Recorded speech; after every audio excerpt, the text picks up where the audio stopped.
तो मैं भी चाहता हूँ कि मेरे देश में जो पुरानी बीमारियाँ जो घुस गई हैं, मेरे देश को भी मैं उन बीमारियों से, गलत आदतों से जितनी ज़्यादा मुक्ति दिला सकता हूँ तो दूँ।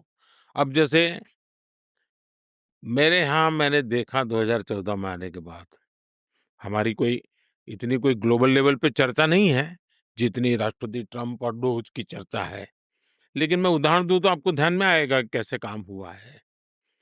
मैंने देखा कि जो सरकार के कुछ स्कीम्स के बेनिफिट होते हैं, खास करके लोक कल्याण के काम,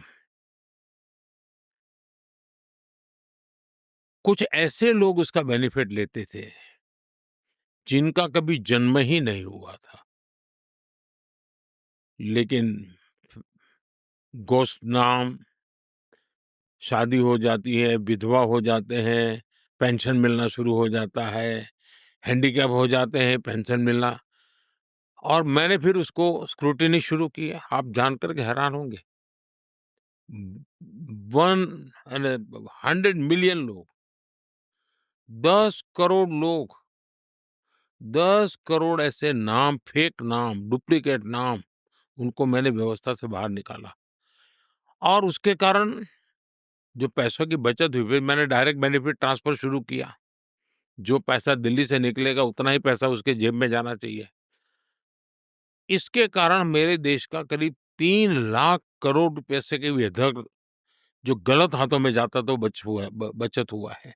डायरेक्ट बेनिफिट ट्रांसफर के कारण टेक्नोलॉजी का मैं भरपूर उपयोग करता हूँ। उसके कारण बिचौलिए वगैरह थे। सरकार में मैंने खरीदार के लिए जेम पोर्टल बनाया है टेक्नोलॉजी का।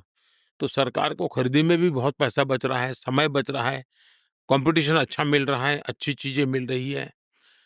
हमारे यहाँ कंप्लायंसेस का बर्डन भी बहुत था।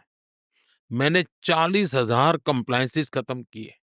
पुराने कानून ढेर सारे थे, जो बे कोई कारण नहीं था। करीब 1500 कानून मैंने खत्म किए। तो मैं भी एक प्रकार से सरकार में इस प्रकार की जो चीज़ें डोमिनेट कर रही थी, उससे मुक्ति दिलाने का। तो ये चीज़ें ऐसी हैं जो डोज़ का जो काम है, तो स्वाभाविक है ऐसी चीज़ों को चर्चा होना बहुत स्वाभाविक होता है।